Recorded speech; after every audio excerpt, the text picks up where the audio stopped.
Assalamualaikum warahmatullahi wabarakatuh. Selamat pagi, kita berjumpa pada mata kuliah Statistika Non-Parametrik. Untuk video kali ini merupakan uji yang kedua dari K-sampel berhubungan atau match atau pair atau berpasangan, yaitu uji Friedman. Nah, uji Friedman itu sesuai dengan yang ada di buku Siegel, dia setelah Cochrane-Kittel, ya. Kemudian di Friedman ini bahasanya dalam buku Siegel itu adalah Friedman two-way analysis of variance by rank.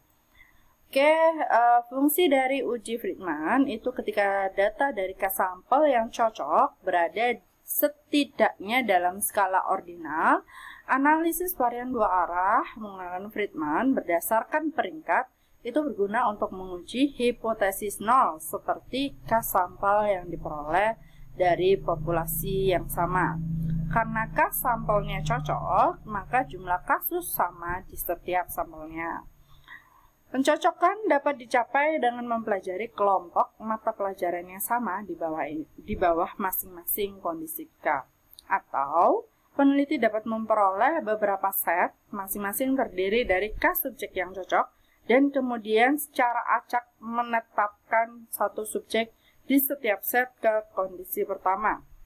Satu subjek di setiap set itu untuk kondisi kedua dan seterusnya. Jadi ini hampir sama dengan punyanya yang Cochrane, bahwa saya sudah bilang bahwa bisa saja dari dua cara. Cara yang pertama adalah satu orang yang dia nanti diberi beberapa treatment kemudian disurvei atau ditanyain suatu pertanyaan, atau yang kedua adalah nanti ada beberapa kelompok, ya, misalkan satu setnya itu tadi itu memiliki kriteria yang sama. Jadi dia misalkan tadi contohnya adalah ibunya untuk yang set pertama itu adalah dia pendidikan terakhir SMA, sama-sama sebagai ibu rumah tangga, kemudian memiliki 2 anak, seperti itu. Itu nanti ada 3 ibu yang seperti itu, di mana nanti ibu yang pertama itu adalah diuji atau dikasih pertanyaan untuk yang kategori pertama, kondisi pertama. Kemudian yang kedua itu untuk kondisi yang kedua, yang ibu ketiga itu adalah untuk kondisi yang ketiga, dan seterusnya.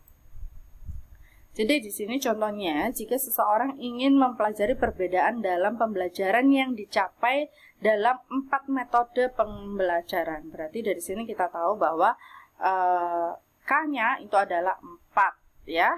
Dan setnya atau nanti ada beberapa set itu N set, ya, masih N di sini.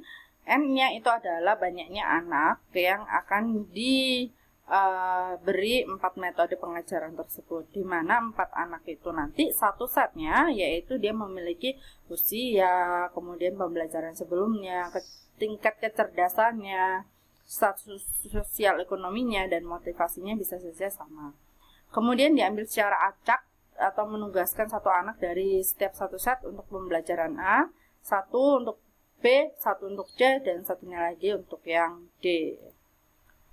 Kemudian dasar pemikiran dan metode dari uji Friedman, ya, itu datanya nanti ditabelkan dalam 2 arah yang memiliki N baris dan K kolom. Baris itu mewakili subjeknya atau kumpulan subjek yang cocok, atau tadi banyaknya siswa kalau dalam contoh yang uji Friedman. Kemudian kolomnya mewakili berbagai kondisinya atau kelompoknya.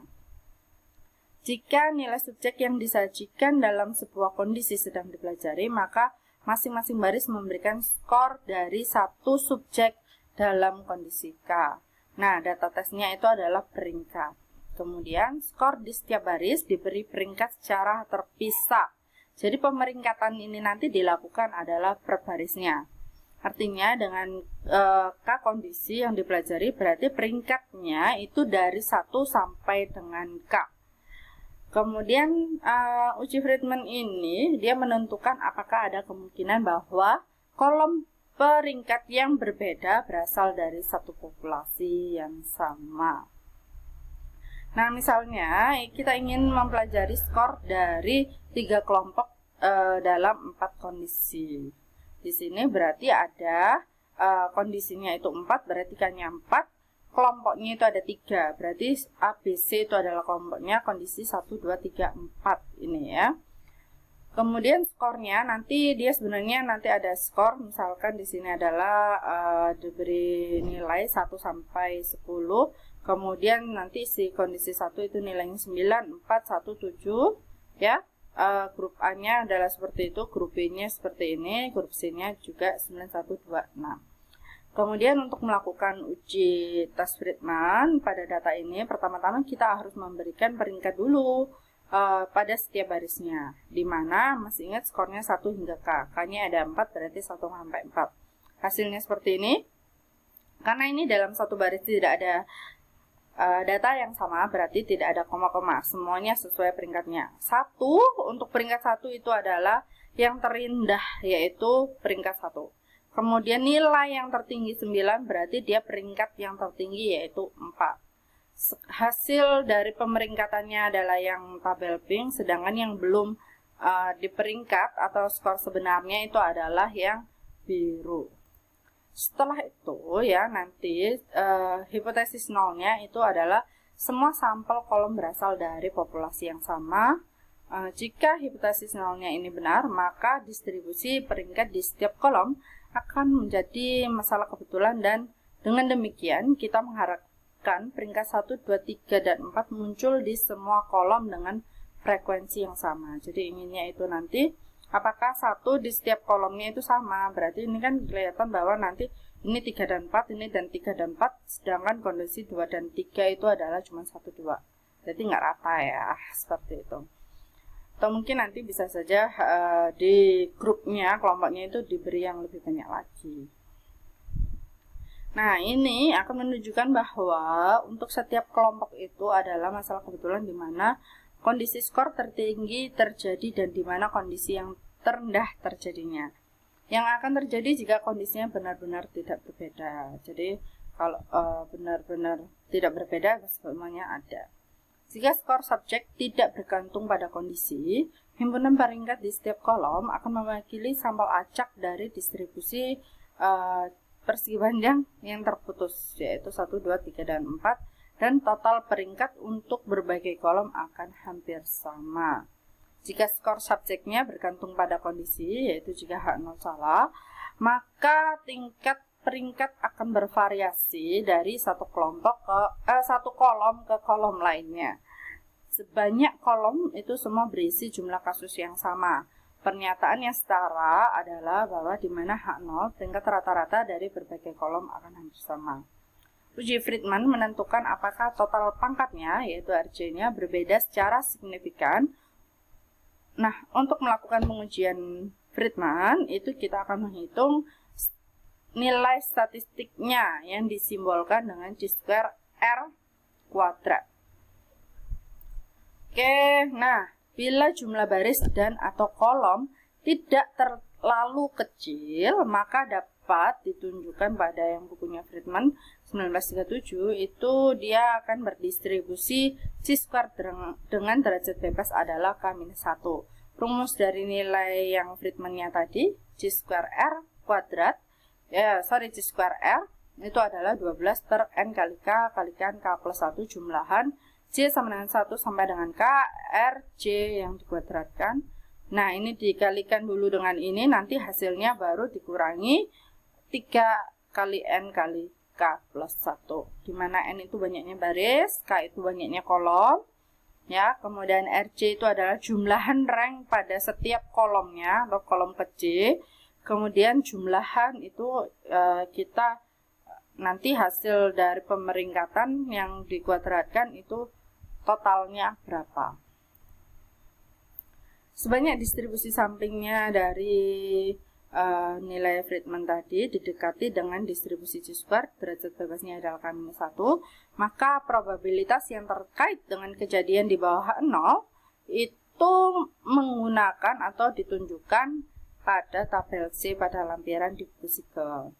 Nah, jika nilai dari C² R yang dihitung dari rumus 7.3 itu sama dengan atau lebih besar dari yang diberikan pada tabel C, ya, jadi dari nilai Friedman-nya tadi, kemudian kita hitung nilai probabilitasnya di tabel C, itu nanti kita bandingkan dengan nilai alfanya, dimana nanti H0 akan ditolak jika nilai probabilitasnya ini kurang dari alfa. Perhatikan bahwa C-square R itu tadi sama berdistribusi C-square dengan derajat bebas K-1 hanya jika jumlah baris dan atau kolom tidak terlalu kecil. Harus benar-benar diingat. Ketika jumlah baris atau kolom kurang dari minimal, berarti nanti tabel probabilitas yang tepat itu menggunakan tabel C. Sedangkan kita bisa juga menggunakan tabel N dari lampiran ya. Jika nilai dari C-square R atau nilai Friedman-nya tadi untuk K sama dengan 3, N-nya 2 hingga 9 atau dan K sama dengan 4 untuk N-nya 2 sampai 4. Jadi kalau misalkan kelompoknya bukan 3 dan 2 ya, jadi tidak memenuhi K sama dengan 3, N 2 sampai 9 ataupun tidak memenuhi K sama dengan 4, N sama dengan 2 hingga 4 berarti kita menggunakan tabel C. Tapi kalau memenuhi ini berarti kita menggunakan tabel N. Ketika N dan K lebih besar dari nilai yang disertakan dalam tabel N, maka nanti nilai Friedman-nya atau C-square R itu berdistribusi C-square tetap, tapi tabel C yang digunakan untuk menguji H0. Untuk mengilustrasikan perhitungan nilai C-square R atau nilai Friedman-nya tadi dan penggunaan tabel N, kita dapat menguji signifikansi data yang ditujukan pada tabel 73. Tabel 73 itu adalah yang kasus ini, saya tunjukkan. Nah, ini adalah tabel 73, di mana kondisinya ada 1 sampai dengan 4 dan grupnya ada A sampai C. Ya, udah berupa rank. Nah, dengan mengacu pada tabel tersebut ya, kita bisa menjumlahkan pangkatnya RC-nya ada 11, 5, 4 dan 10 ya. Kemudian jumlah barisnya kita ada 3 ya kan, jumlah baris ya, banyak barisnya ada 3, berarti N besarnya 3. Kemudian kita masukkan ke rumusnya nilai Friedman atau C-square R-nya, yaitu 12 per N kali K kali K plus 1 baru jumlahan ininya dikurangi 3N kali K plus 1. 12-nya tetap, N besarnya 3, K-nya 4 ya. Kemudian jumlahan RJ-nya berarti 11 kuadrat plus 5 kuadrat plus 4 kuadrat plus 10 kuadrat. Ini N-nya 3, K-nya 4. Kemudian ini kita hitung dulu berapa hasilnya. Baru dikalikan dengan yang ini, nanti hasilnya baru dikurangi dari hasil yang ini. Hasilnya adalah 7,4. Nah, hasil 7,4 ini nanti kita masukkan ke tabel N. Nah, di tabel N untuk yang K sama dengan 4 itu adalah N yang kedua ya. Tabel N yang kedua di mana nanti kita cari nilai 7,4. Oh, nilai 7,4 ada di sini, di mana nilai peluangnya, kita setelah tahu N-nya, K-nya 4, N-nya baru cari yang 3, baru kita cari C-square-nya adalah 7,4, berarti peluangnya adalah 0,03 ya. Dengan data ini ya, kita dapat menolak hipotesis 0, yaitu atau kita simpulkan bahwa keempat sampel populasi itu berbeda pada tingkat lokasinya, karena dia peluang kurang dari 0,05, berarti kan tolak H0 ya, nolak H0 berarti keempat sampelnya ada yang berbeda. Oke, dasar dari data tersebut kita akan mencoba di R. Untuk di R, saya buat datanya dulu dengan nama snp_ksb_Friedman1 dengan nama filenya tersebut .txt ya. Kemudian saya simpan di folder D dan data. Kemudian saya read dengan headernya adalah true. Saya akan running. Oke, sudah keluar, baru akan saya lihat datanya seperti apa biar kita semua juga tahu. Oke, ini Nah, data 1 itu hasilnya seperti ini. Jadi nanti ada grup ya, grupnya tadi ada 1 2 3, kondisinya ada 3, 1 sebanyak 3 kali, 2 sebanyak 3 kali sampai dengan 4, kemudian skornya. Ini saya menggunakan skor yang asli, bukan hasil ranknya ya. Jadi benar-benar skor yang asli atau data yang awal. Setelah itu kita akan menggunakan Friedman.test untuk menguji Friedman-nya. Nah, Friedman.test ini, function ini itu ada pada library start, sehingga biasanya sudah ada di dalam RStudio. Maka saya tidak perlu mengaktifkan lagi library-nya karena dia otomatis aktif terus. Maka nanti di sini karena namanya tadi ada skor, kemudian ada kondisi dan juga grup ya, ada kondisi dan grup sama-sama. Ini tidak boleh dibalik ya, harus kondisinya terlebih dahulu baru nanti kita lihat grupnya. Kita gunakan nama datanya adalah data 1 sesuai dengan ini. Oke, saya akan running. Nah, hasil dari ini, hasil dari Friedman-nya adalah seperti ini. Hasil dari Friedman nilainya berdasarkan R itu adalah 7,4 ya. 7,4 itu sesuai dengan hasil perhitungan kita ya, 7,4. Akan tetapi nilai peluangnya yaitu di sini p-value sama dengan 0,006. Padahal p-value yang kita peroleh adalah 0,033 sehingga punyanya Friedman.test yang di R itu tidak bisa digunakan untuk syarat yang khusus ini, yaitu untuk untuk K sama dengan 3, N-nya 2 sampai 9 dan K sama dengan 4, N-nya 2 hingga 4. Ya, tidak bisa digunakan pada syarat yang itu. Sebelum lanjut, saya akan melihatkan pada kalian bagaimana jika dia akan saya balik ya. Kondisi ini akan saya taruh di grup, sedangkan punyanya grup itu akan saya taruh di depan. Oke, saya running. Hasilnya Friedman-nya C-square-nya adalah 1, berbeda dengan perhitungan manual kita. Oleh karena itu tidak boleh dibalik. Jadi yang betul adalah kondisi yang ada di depan, baru nanti dengan bloknya itu adalah grup.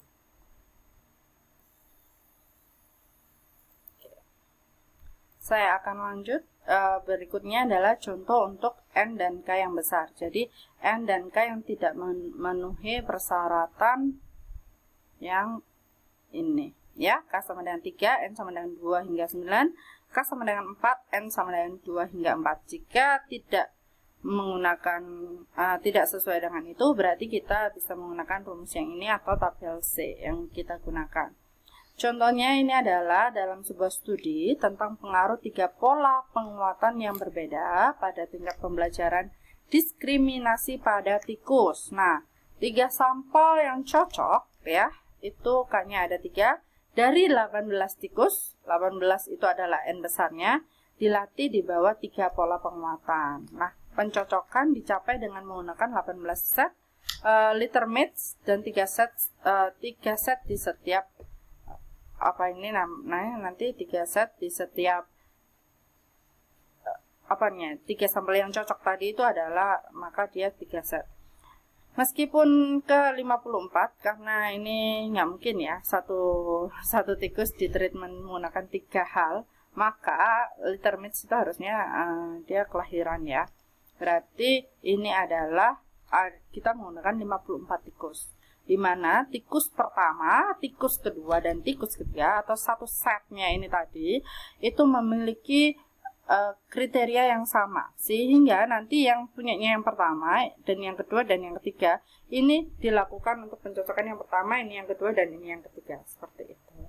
Nah, di sini nanti dia pola pemberian penguatan itu berbeda-beda. Ada yang satu kelompok nanti dilatih dengan 100% ya, kita simbolkan dengan RR.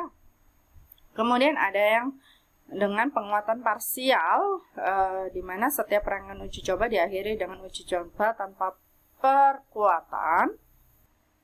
kita simbolkan dengan RU. Dan kelompok yang cocok ketiga itu dilatih dengan penguatan parsial yang masing-masing memiliki persamaan uji coba dengan diakhiri dengan uji coba yang diperkuat, yaitu UR. Jadi 3 kelompok tadi, RR, RU, ataupun UR ya. Kemudian setelah pelatihan ini, tingkat pembelajaran diukur dengan kecepatan di mana berbagai tikus ini mempelajari kebiasaan yang berlawanan. Sementara mereka telah dilatih untuk lari ke T. Sekarang tikus-tikus itu diberikan hadiah karena lari ke hitam. Semakin banyak pembelajaran awal, seharusnya semakin lambat transfer pembelajaran ini. Prediksinya adalah bahwa pola penguatan yang berbeda akan menghasilkan pembelajaran yang berbeda seperti yang ditunjukkan oleh kemampuan transfer. Nah, hasilnya adalah seperti ini. Jadi ini nanti sudah di rank ya. Ini adalah sudah hasil ranknya. 1, 3, 2, 2, 3, 1 dan seterusnya. Ada satu set ke-15 atau grup yang ke-15 itu ada 2,5, 2,5. Berarti di sini ada satu tikus yang paling rendah tadi, dia termasuk di UR.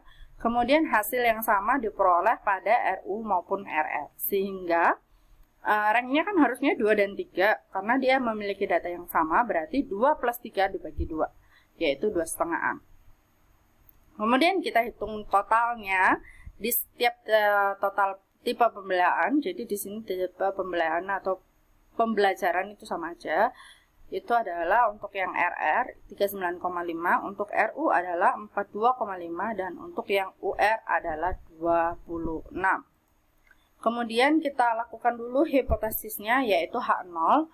Pola perkuatan yang berbeda tidak memiliki efek diferensial. Jadi tidak ada perbedaan untuk pola penguatannya. Sedangkan H1-nya ada perbedaan ya.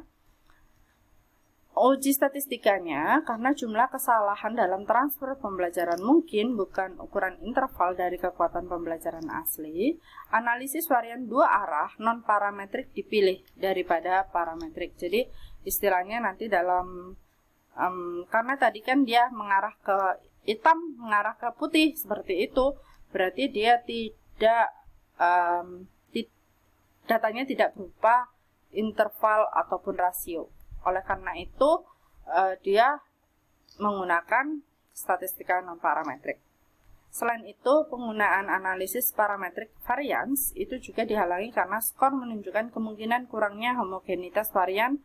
Jadi nggak bisa ngitung homogenitas varian, dan juga datanya itu salah satu asumsi dari F-nya itu tidak bisa dipertahankan. Oleh karena itu menggunakan non-parametrik. Kemudian level signifikansinya, alfanya adalah 0,05, N-nya adalah banyak tikus, ini N besar ya, 18, di mana nanti ada 3 kelompok, K-nya itu adalah 3, distribusi sampling, sebagaimana dihitung dengan rumus 7.3, berarti nanti nilai Friedman-nya itu berdistribusi G-square dengan derajat bebas K-1 ketika N dan atau K-nya besar. Jadi probabilitasnya nanti yang digunakan atau yang di bawah H0 sesuai dengan nilai Friedman-nya itu mengacu pada tabel C.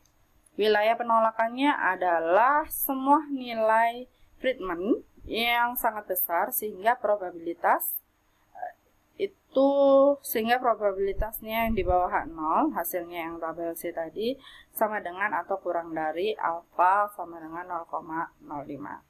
Atau mungkin ini kita bisa ganti, tapi kita sudah tetapkan 0,05, berarti di sini tetap 0,05. Keputusannya, sebelum kita mengambil keputusan, kita akan menghitung dulu nilai dari Friedman-nya.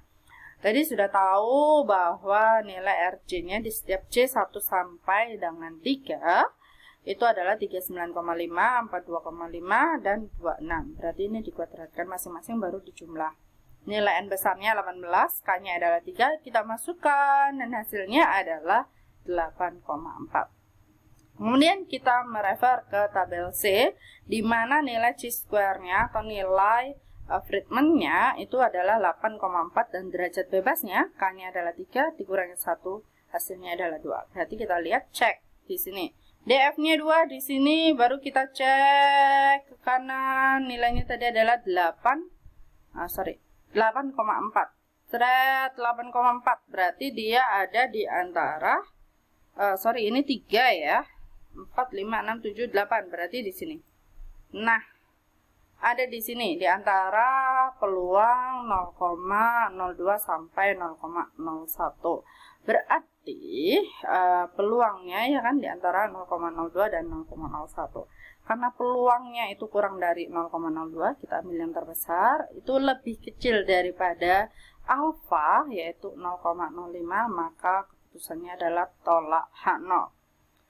Berarti kesimpulannya adalah keputusannya adalah skor tikus pada transfer pembelajaran bergantung pada pola penguatan dalam uji coba pembelajaran awalnya. Oke, sudah. Nah, kita akan mencoba data tersebut menggunakan R. Data tersebut ya saya simpan pada folder D dan di dalamnya ada folder data. Kemudian saya beri nama filenya adalah snp_ksb_friedman2 dan tipe filenya adalah .txt. Saya berikan headernya, oleh karena itu nama headernya adalah true. Maka kita akan read tabelnya terlebih dahulu. Sudah selesai, kita cek datanya ya. Di sini adalah datanya. Oke, sorry. Nah, ini sudah keluar. Nah, datanya di sini kelihatan bahwa ada grup 1 sampai dengan 18 karena ada 18 tikus, kemudian nilai dari ranknya, dan ini adalah tipe belanya ya. Jadi tipenya tadi 1, 2, dan 3. Ini adalah grupnya seperti itu.